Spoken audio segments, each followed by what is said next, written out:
Welcome students on our YouTube channel जिज्ञासा divine. आज मैं टॉपिक लेकर आया हूँ आपके लिए विसर्ग संधि। विसर्ग संधि विसर्ग संधि आपका लास्ट टॉपिक है, लास्ट लेक्चर है आपका, लेकिन इससे पहले आप स्वर संधि पढ़ चुके हैं और इसके बाद आप व्यंजन संधि पढ़ चुके हैं और ये आपका लास्ट लेक्चर है। सो आइए स्टार्ट करते हैं। सबसे पहले हम जानेंगे विसर्ग संधि की परिभाषा। विसर्ग संधि होता क्या है, लेकिन उससे पहले मैं बताना चाहूँगा कि विसर्ग क्या होता है। तो विसर्ग आपने देखा होगा, किसी शब्द के लास्ट में ऐसे दो डॉट लगे रहते हैं, उसको हम विसर्ग बोलते हैं।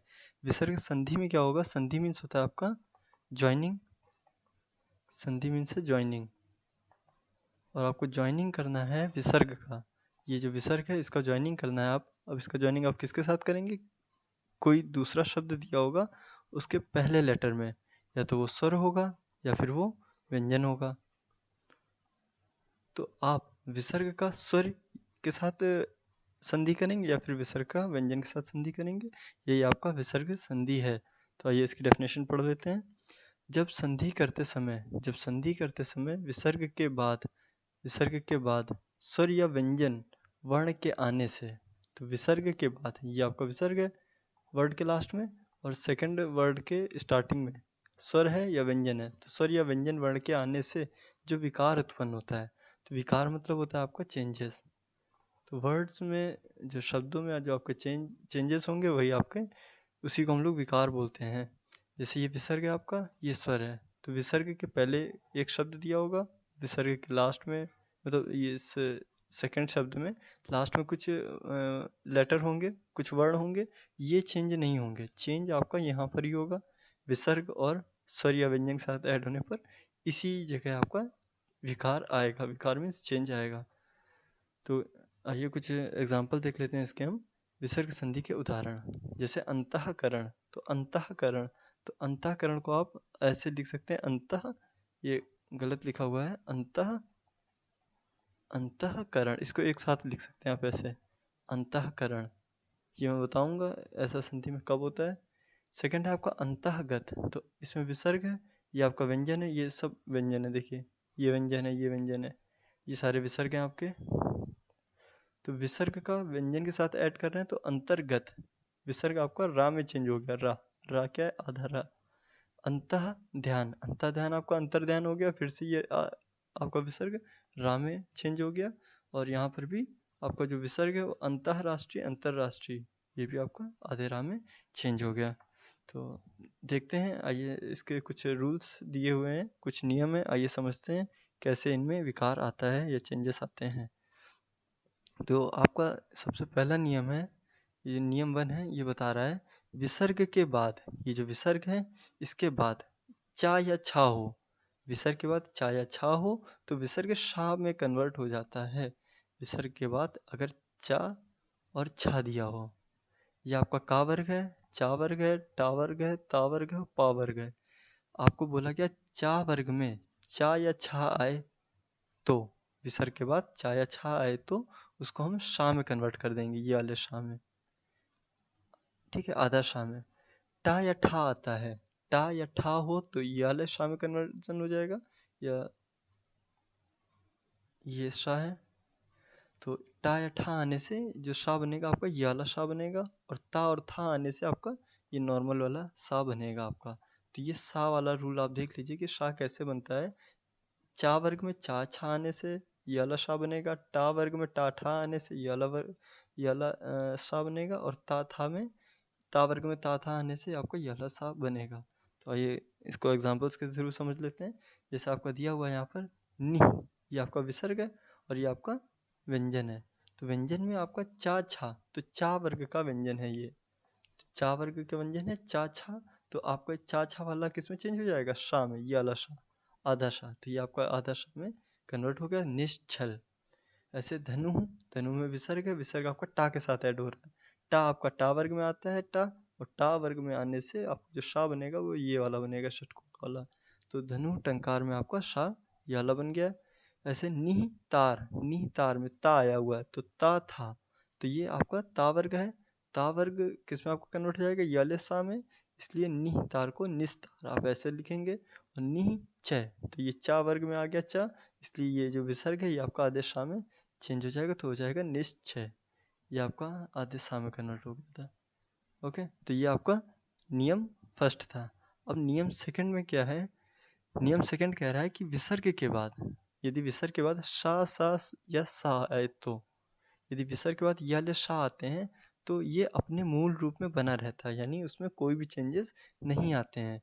या फिर उसके स्थान पर बात का वर्ण हो जाएगा, या फिर कोई चेंजेस नहीं आएगा, या फिर उस वही वर्ण बना रहेगा। जैसे ये निसंदेह है, तो निसंदेह मैं ऐसे भी लिख सकता था, नि, ये विसर्ग लगाकर निसंदेह। आप इसको ऐसे लिख सकते हैं, निसंदेह। दुशासन आप ऐसे भी लिख सकते हैं। और ये आपका रामाषष्ठ एक साथ आप ऐसे लिख सकते हैं। या फिर ये तो आपको दिखा रहा है कि उसके स्थान पर बात का वर्ण हो जाता है या फिर अपने मूल रूप में बना रहता है, तो ये इसका मूल रूप है। ये मूल रूप में बना है, या फिर उसमें हम चेंजेस भी कर सकते हैं। अगर हम विसर्ग हटा देंगे तो कह रहा है कि अगर ये वाला सा है तो यही वाला आधा सा आप ऐड कर दोगे इस विसर्ग की जगह। ये वाला शा दिया हुआ है तो ये वाला शा आप लगा दोगे इस विसर्ग की जगह, और ये वाला शा दिया हुआ है तो इस विसर्ग की जगह आप ये वाला आधा शा ऐड कर दोगे। तो निसंदेह को लिखोगे निस्संदेह, दुशासन को लिखोगे दुशासन, लेकिन शा यही वाला बनेगा, इसके जस्ट पहले वाला, इसके जस्ट पहले वाला और इसके जस्ट पहले वाला शा। जो यहाँ पे शा है वही वाला आधा शा यहाँ पर बनेगा। तो रामः षष्ठ को आप लिखोगे रामस षष्ठ। तो ये आपका रूल 2 था। ये देखते हैं नियम 3 क्या है। नियम थर्ड आपका कहता है यदि विसर्ग के पहले आ हो। आ का क्यों है वो? क्योंकि विसर्ग के पहले, विसर्ग के मतलब कोई भी व्यंजन हो, क्योंकि व्यंजन जैसे आप ले लीजिए जा आपका व्यंजन है, तो जा में ऑलरेडी आ एडेड है। जैसे जा को अगर हम वर्ड विच्छेद करेंगे तो जा प्लस आ निकलेगा। तो यहाँ पर इसीलिए यहाँ लिखा हुआ है कि विसर्ग के पहले आ हो, या आप ऐसे समझ लीजिए विसर्ग के पहले कोई मात्रा ना हो।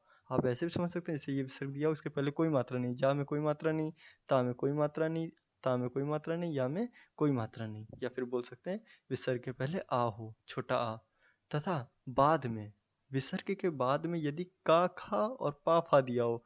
अभी आप चार वर्ग टा वर्ग और ता वर्ग को देख रहे थे, अब आप देखेंगे अगर का वर्ग में का खा हो या पा वर्ग में पा फा हो तो क्या चेंजेस आने वाले हैं। तो इसमें कह रहा है कि अगर ऐसा होता है तो कोई वर्ड, मतलब ऐसा कोई वर्ड हो तो विसर्ग में कोई विकार नहीं आता, इसमें हम कोई चेंजेस नहीं करते। जैसे रजह कड़ है तो आप ऐसे लिखेंगे रजह कड़। प्रातः काल को प्रातः काल, अंतःकरण को अंतःकरण, पयापान को पयापान। ये लास्ट वाले से बिल्कुल डिफरेंट है। आप इसको ऐसा मत समझ लेना कि ये जो का है तो इसके पहले हम आधा का लगा देंगे तो रजक्कड़ हो जाएगा, ये मत समझ लेना आप लोग। ठीक है, तो ये गलत है। यही आपका, इसको हम ऐसे लिखेंगे, इसको प्रातःकाल को ऐसे लिखेंगे, ये ऐसे लिखेंगे, ये ऐसे लिखेंगे। अगर आपको प्रातःकाल एक साथ लिखना है तो आपको हमेशा ऐसे ही लिखना होगा। ओके, तो एग्जाम्पल देख लेते हैं इसके। रजह रजह कड़, देखो विसर्ग के पहले कोई मात्रा नहीं और विसर्ग के बाद जो आ रहा है व्यंजन आपका वो है का। तो का वर्ग में का खा हो या पा वर्ग में पा फा हो। तो जैसे यहाँ पर पा दे रखा है, विसर्ग के बाद पा दे रखा है, विसर्ग के बाद का दे रखा है, विसर्ग के बाद का दे रखा है, या खा या फा भी आ सकते हैं। तो रजा कड़, प्रातःकाल प्रातःकाल, अंतःकरण को अंतःकरण, और पयापान पयापान। ये आप अंता जो ना है इसको आप ऐसे भी लिख सकते हैं, इसमें कोई मतलब कोई चेंजेस नहीं है ये कोई। सो आप इसको नॉर्मली तो ऐसे लिख लो, या फिर अंता आप ऐसे भी लिख सकते हैं। ठीक है, तो आइए देखते हैं नियम 4। नियम 4 क्या कह रहा है आपका, कि कह रहा है विसर्ग के पहले, अभी विसर्ग के पहले अभी विसर्ग के पहले कह रहा था कोई मात्रा ना हो, विसर्ग के पहले कोई मात्रा नहीं यानी छोटा आ हो। अब क्या कह रहा है कि विसर्ग के पहले आपका ई की मात्रा लगी हो, यहाँ कोई लेटर होगा उसमें ई की मात्रा होगी या फिर ऊ की मात्रा होगी। जैसे विसर्ग के पहले ना है, ना में ई की मात्रा है, ना पे ई की मात्रा है और ना पे ई की मात्रा है। अब विसर्ग के पहले कैसे ना में ई की मात्रा है, तो अगर नी को मुझे ब्रेक करना होगा, इसका वर्ण विच्छेद करूंगा तो मैं लिखूंगा ना प्लस छोटी ई, और विसर्ग लगा है तो यानी ऐसे लिख लीजिए विसर्ग। तो विसर्ग के पहले आपको क्या दिख रहा है, छोटी ई दिख रहा है। ओके, तो विसर्ग के पहले इकार या उकार हो, इसी को बोलते हैं इकार या उकार हो, ई की मात्रा हो या ऊ की मात्रा हो, और बाद में आपको का खा, यही सेम चीज, का खा और पा फा मिले, तो उसमें क्या होगा, अभी पहले वाले में आपने क्या पढ़ा नियम थर्ड में कि उसमें कोई भी चेंजेस नहीं आएंगे। आपने क्या पढ़ा था, अगर छोटा आ हो तो का खा पा फा में कोई चेंजेस नहीं आएगा, लेकिन आ की जगह, इस आ की जगह आपका छोटा ई हो या छोटा ऊ हो, यानी इसकी मात्रा लगी हो, तो फिर कन्वर्जन क्या होगा, जो आपका विसर्ग आदेश शाह में कन्वर्ट हो जाएगा और आदर्श शाह आपका ये वाला होगा आदर्श शाह। तो इसके कुछ एग्जांपल देख लेते हैं, जैसे नी प्राण, तो विसर्ग के पहले ई की मात्रा लगी हुई है और यहाँ पर आपका पा आया हुआ है। प्राण, अगर आपको प्राण लिखना है तो देखो प्रा में आप पा प्लस रा प्लस आ, इससे बना है प्रा। तो आप देखो विसर्ग इसके पहले लगा विसर्ग, तो विसर्ग के बाद क्या है आपका पा, तो ये क्या भी रहा ये रूल कि विसर्ग के बाद यदि का खा हो, इकार या उकार के बाद का खा या पा फा हो तो विसर्ग का शा में चेंजमेंट हो जाता है। तो नी प्राण, तो नी प्राण में आप इसको रिमूव करेंगे और इसकी जगह आधा शा ऐड कर देंगे तो निष्प्राण। नी कपट, इसमें आधा शा ऐड करोगे निष्कपट। नी फल को आप इसको हटाएंगे और आधा शा लगाएंगे तो निष्फल, तो आप निष्फल ऐसे लिखोगे। चलिए देखते हैं नियम फिफ्थ। एक चीज़ मैं और बताना चाहूँगा आपको यहाँ पर, जैसे मैंने अभी ये लिखा निष्फल, मैंने ऐसे लिखा निष्फल, तो क्या हम इसको ऐसे ही लिख सकते हैं क्या, मतलब इसको हम ऐसे ही लिख सकते हैं? तो ऐसे हम इसको नहीं लिख सकते। क्यों नहीं लिख सकते? क्योंकि निष्फल इसको हम ऐसे ही लिखेंगे। ऐसा हम तब करते हैं जब यहाँ पर ये जो है ना, ये जो डंडी दिख रही है ऐसे खड़ी खड़ी, इसको बोलते हैं खड़ी पाई। तो जिसके पास खड़ी पाई होती है वो उसको सपोर्ट दे देता है, जैसे इसने आधे शाह को सपोर्ट दे दिया, ठीक है। नहीं तो सपोर्ट नहीं दे पाते हैं, जैसे कल आप पढ़ रहे थे, कुछ पढ़ रहे थे ना, तट्टी का, तो ये देखिए अगर इसको आप अलग लिखोगे तो आपको ऐसे लिखना होगा, क्योंकि इस टा के पास खड़ी पाई नहीं है, मतलब ये डंडा नहीं है, इसलिए मुझे ऐसे आधा टा लिखना होगा। अगर इसके पास डंडा होता तो मैं इसी पर ऐसे आधा टा लिख देता, लेकिन इसके पास खड़ी पाई नहीं है, इसलिए मुझे ऐसे लिखना पड़ा। अगर खड़ी पाई है आगे वाले लेटर के पास तो हम ऐसे लिखेंगे, ना कि ऐसे। तो आइए देखते हैं नियम फिफ्थ। नियम फिफ्थ आपका क्या कह रहा है, वही सेम चीज़, अगर विसर्ग के पहले इकार या उकार हो लेकिन बाद में आपका बड़ा आ जाए, या गा घा देखो, का वर्ग में तृतीय और चतुर्थ व्यंजन। धा मा कहाँ है आपका, ये ता वर्ग में चतुर्थ व्यंजन और पा वर्ग में पंचम व्यंजन। तो ये वर्ण आए तो विसर्ग के स्थान पर रा या रा हो जाता है, रा कंप्लीट हो जाएगा या फिर रा हाफ हो जाएगा। तो आइए कुछ एग्जांपल देख लेते हैं, जैसे निहिमल, तो विसर्ग के पहले, ये जो विसर्ग है इसके पहले छोटी की मात्रा है और आगे आपको माँ दिख रहा है, आपको पा वर्ग में माँ दिखेगा लास्ट में, इसलिए ये इसकी जगह रा आ जाएगी। जैसे आप अंतर ध्यान पढ़ रहे थे स्टार्टिंग में, आपने पढ़ा था ना अंतर ध्यान, तो अंतर ध्यान क्या लिखा था, अंतः और ध्यान लिखा हुआ था, तो ये देखो ता वर्ग में धा आया था, इसलिए यहाँ पर रा ऐसे बन गया था। ये आधा रा को हम ऐसे लिखेंगे। तो यहाँ पर भी सेम वही केस है, माँ लिखा है, विसर्ग के पहले छोटा ई है और यहाँ पर माँ है, इसलिए यहाँ पर निर्मल, माँ के ऊपर रा लगा देंगे ऐसे, तो निर्मल ओके। नी धन को आप लिखोगे निर्धन, ये विसर्ग हट जाएगा और इसके ऊपर रा लग जाएगा, ये विसर्ग हट जाएगा, दुर्गुण ये हट जाएगा और नी, तो रा आधा रा बनेगा, निर प्लस आशा, तो रा में बड़ा आ ऐड हो जाने पर ये पूरा कंप्लीट रा बन जाएगा, इसलिए बन गया ये निराशा। ये ऐसे मत लिख लेना आप, ऐसे मत लिख लेना निराशा, तो ये आपका गलत हो जाएगा। जैसे यहाँ पर आपका ये लग गया, विसर्ग हटा के आपने लगा लिया उसके ऊपर, लेकिन यहाँ पर ऐसा नहीं होगा क्योंकि ये आपका स्वर है, ये व्यंजन थे आपके। तो स्वर जब दिया होता है तो स्वर की हमेशा मात्रा लगती है, ठीक है, स्वर को हम ऐसे नहीं लिख सकते। तो ये था आपका नियम फिफ्थ। आइए पढ़ते हैं नियम सिक्स्थ। तो नियम सिक्स्थ आपका क्या कहता है, यदि विसर्ग के पहले वही छोटा आ हो, मतलब कोई मात्रा ना हो, और उसके बाद किसी वर्ग का तृतीय चतुर्थ पंचम वर्ण हो। ये तृतीय चतुर्थ और पंचम ये वाले वर्ण हो। ये वर्गीय व्यंजन की बात हो रही है। ये आपके वर्गीय व्यंजन है, का से लेके ये तक ये आपके वर्गीय व्यंजन बोलते हैं इसको, वर्गीय व्यंजन। तो इस वर्गीय व्यंजन में आपका तृतीय चतुर्थ और पंचम वर्ण हो, या फिर यारा लावा ये अंतस्थ व्यंजन हो, शा को छोड़ दीजिए और लास्ट में हा हो। यारा लावा और हा हो तो विसर्ग का ओ हो जाता है, मतलब विसर्ग में जो विकार आएगा वो ओ का विकार आएगा। जैसे एग्जाम्पल देख लेते हैं, यशाह गान, तो विसर्ग के पहले तो देख लीजिए कोई मात्रा नहीं है, विसर्ग के पहले कोई मात्रा नहीं, यहाँ पे भी कोई मात्रा नहीं, यहाँ पे भी कोई मात्रा नहीं, विसर्ग के पहले कोई मात्रा नहीं यहाँ पर, तो यहाँ पर छोटा आ है विसर्ग के पहले। अब आते हैं आगे, तो गा आपका दिख रहा है ना, तृतीय वर्ण है, का वर्ग में तृतीय वर्ण है, मतलब ये नहीं आएंगे आपके, ये कुछ भी आ सकता है आपका। तो इसके बाद तृतीय वर्ण है, इसलिए इसमें ओ की मात्रा लग जाएगी, विसर्ग की जगह ओ की मात्रा आप लगा लोगे, तो यशोगान। पयोधर, ऐसे पया प्लस धर है, धा लिखा हुआ है, धा आपका चतुर्थ वर्ण है, ता वर्ग का चतुर्थ वर्ण है, इसलिए आप इसको पयोधर लिखोगे। मनः योग, या तो या आपका अंतस्थ व्यंजन में आ गया, यार अलावा अंतस्थ व्यंजन है, तो इनके आने पर भी ओ की मात्रा लग जाएगी, तो मनो योग हो गया।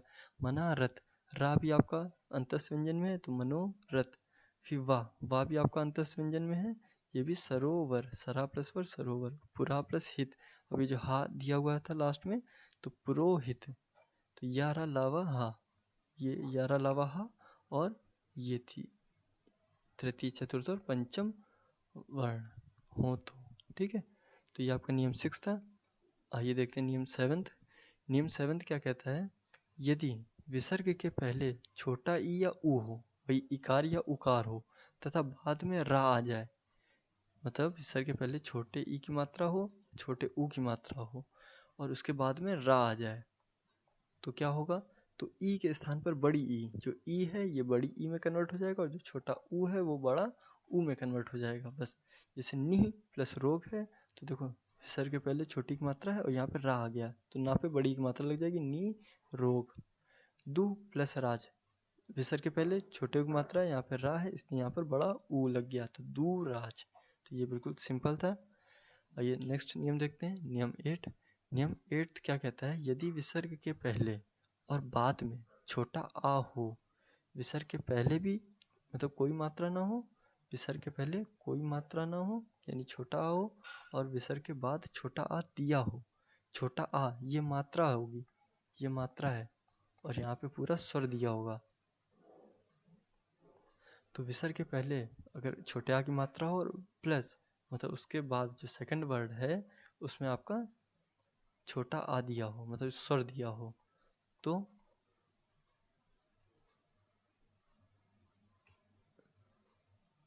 क्या होगा, बाद वाले आ, जो बाद में जो आ दिया है उसका लोप होगा। लोप मतलब उसको हम रिमूव कर देंगे, उसको रिमूव करके हम उसकी जगह एस का साइन लगा देंगे। आपने देखा होगा ना, ऐसे लगा रहता है, एस ऐसे बना रहता है, वही लगा देंगे। तो ये कुछ ये एग्जांपल देख लेते हैं।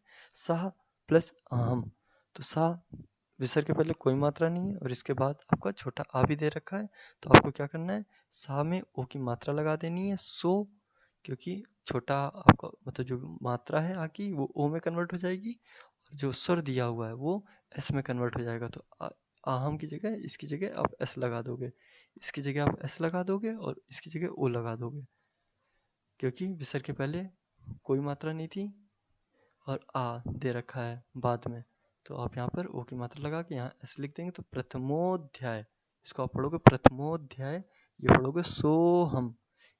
ये क्या दिखाता है कि ये जो इसके पहले वाला जो लेटर दिया हुआ है उसको थोड़ा सा खींच के आपको बोलना है, इसको आप सोहम नहीं बोलेंगे, सोहम नहीं सोहम ऐसे बोलना है आपको, प्रथमोध्याय। ओके, तो आइए देख लेते हैं नियम 9 क्या है। तो रूल 9 आपका कह रहा है, यदि विसर्ग के पहले छोटा आ या बड़ा आ हो, अभी तक छोटा आ ही आ रहा था, अब छोटे आ की मात्रा हो या फिर बड़े आ की मात्रा हो, ये मात्रा है, विसर्ग के पहले हमेशा मात्रा आएगी, स्वर की मात्रा आएंगी हमेशा, प्लस इधर स्वर आ जाएगा, स्वर या व्यंजन कुछ भी आ सकता है। तो कह रहा है यदि विसर्ग के पहले छोटा आ या बड़ा आ हो, ये आपका विसर्ग है, और इसके पहले या तो छोटा आ होगा या बड़े आ की मात्रा होगी, और बाद में आपका का आ जाए, मतलब ये दूसरा वर्ड है, इसके पहले लेटर में का आ जाए, तो विसर्ग का सा में कन्वर्जन हो जाता है, सा आधा सा में। जैसे नमः, तो विसर्ग के पहले कोई मात्रा नहीं और इधर आपका का आ गया, तो इसके विसर्ग आपका आधे सा में कन्वर्ट हो जाएगा, तो नमस्कार आप लिख दोगे नमस्कार, ये आधा सा बन गया यहाँ पर। भा प्लस कारह, तो बड़े आ की मात्रा है, विसर्ग है, और इधर आपका का ऐड है, इसलिए इसकी जगह आप आधा सा लिख सकते हैं, तो भास्कर। ओके, तो भास्कर हम ऐसे ही लिखते हैं। तो ये आपका नियम 9th था और यही आपका लास्ट पार्ट था। So thanks for watching it. Now I will make a next video on prefix suffix यानी उपसर्ग और प्रत्यय। So वेट करिए उपसर्ग और प्रत्यय के लिए। Okay, thank you class.